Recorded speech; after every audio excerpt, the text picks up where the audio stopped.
Hello, I'm Gabriel Cuesta, and this is my Compass Points video. So, excitement.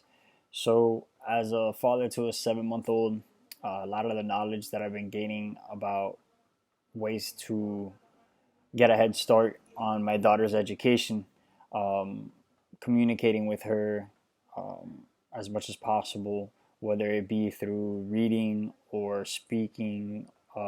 We're also bilingual parents, so we try to speak in both English and Spanish to her. How those end up or doing those things can greatly benefit her ability to become as articulate and literate in her future. Um, so that stuff's very exciting to me. And whenever I find myself watching a video or reading the assignments, um, I try to apply the knowledge, or I think about how I can apply that to my daughter and her development. Um, Now, other things that excite me too about it, other than just here at home, is that I also work with kids. And as an occupational therapist that's in pediatrics, my job is to facilitate a kid to be able to do their jobs. And what's a kid's job in essence? It's to be able to play appropriately and to do their schoolwork, as well as, depending on their age, what chores they have to do at home. Schoolwork and education as a whole, reading is a big part of that. So while I'm going through this stuff, I'm adding tools to my tool bag that I can be using for kids and also for advocacy purposes in guiding parents into um, the right programs if they can qualify. Worries. Some of the worries that I have is that um, even the programs themselves and how they're formatted, just in general, because it's government aided, um, we can go have a whole nother topic of discussion on it.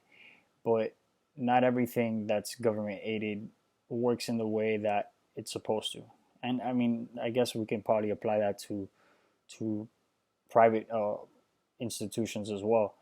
But misappropriation of funds, misuse of of tools, of capabilities, it can happen a lot. It's and so are the thoughts are the methods of intervention really truly being used in the way that they're supposed to be used. So that's a little bit worrisome. But I mean, I guess that's a little bit of a pessimistic point of view. Um, the downsides of it, in essence, if everything works out the way it should and the parents were to take advantage of the opportunities that they have provided, um, via government funded programs or grants, things like that. Is it something that's sustainable? Because just because it's something that's adhered to for a short period of time, it won't necessarily result in long term success. So, in this current state, we deal with a pandemic, right? So a lot of our lives has changed. A lot of the things that we do day to day have changed, and for how long is it going to have to change? Who knows? I mean, just look around. Like, how many people are really actually abiding by those things? And it's a lot of work. It's hard. It's a lifetime of habits that we're trying to change in a very short period of time. How much of that is sustainable? How much of that is going to be carried out in time? It's the same kind of, it's on a much grander scale, I guess, but it's kind of the same ordeal. If so many of the habits that have left to a lack of education or illiteracy in the past um, continue to happen, and there isn't a long term successful plan to carry those things out, I guess the downside would be that we end up in the same rut. There's no improvement. Um, so it, everything needs its checks and balances. With the appropriate checks and balances, hopefully, there's less downsides. So the needs, I think I kind of already touched on that. conversely, not just looking at it in a negative standpoint, but with the worries, but ways that we can address the things I guess that would personally worry me is adding checks and balances to make sure that those funds, to make sure that those resources are being used in the way that they should be used. Many of the programs that were discussed at the at-home programs, they involve supervision to where trained professionals would go and check in on the household and making sure that the changes that are being addressed are actually being followed through. Uh, that's definitely something that needs to happen, but it's not sustainable. So once again, it's dependent on the head of the household, the people who run the household. Unfortunately, sometimes that could even be kids in less fortunate or young adults in less fortunate households. Maybe a household that deals with substance abuse issues, and kids are forced to grow up sooner than what they should, and and then they are in turn responsible for their younger siblings. And so how do they carry out with those needs? How do they help? Or even young parents, girls that are pregnant at 16, 17, 18 years old, they have the ability to use some of these programs to help educate their kids even prior to birth and postnatal. Um, do they carry out and sustain those things? So having a role model, supervision, those are the needs that need to be addressed, um, to try and set the course and something that leads to long term success. So South, stances, steps, and suggestions. I guess I kind of already hit on that.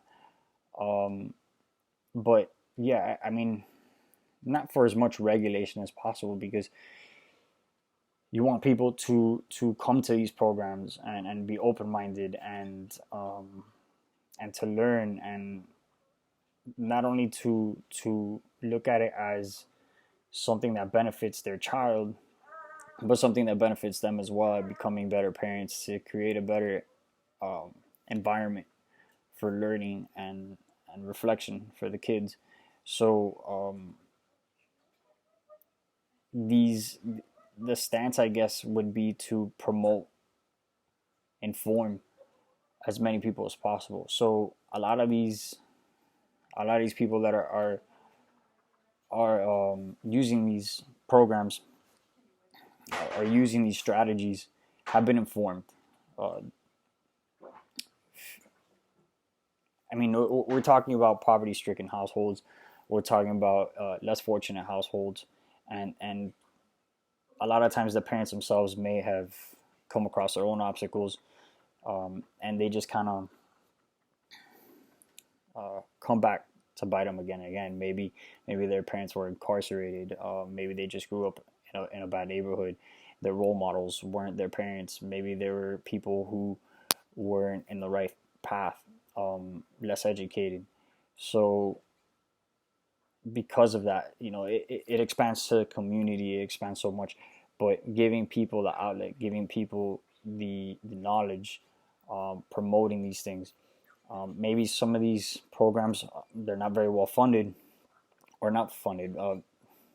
They may be well funded, but they may not have the excess funds to do commercials or something of the sort. But um, putting out information for the public, and not necessarily via other trained professionals that have this knowledge that can guide people there, but just a way to put it out to the masses.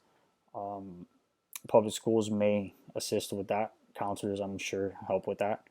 But what about kids that decide to skip school?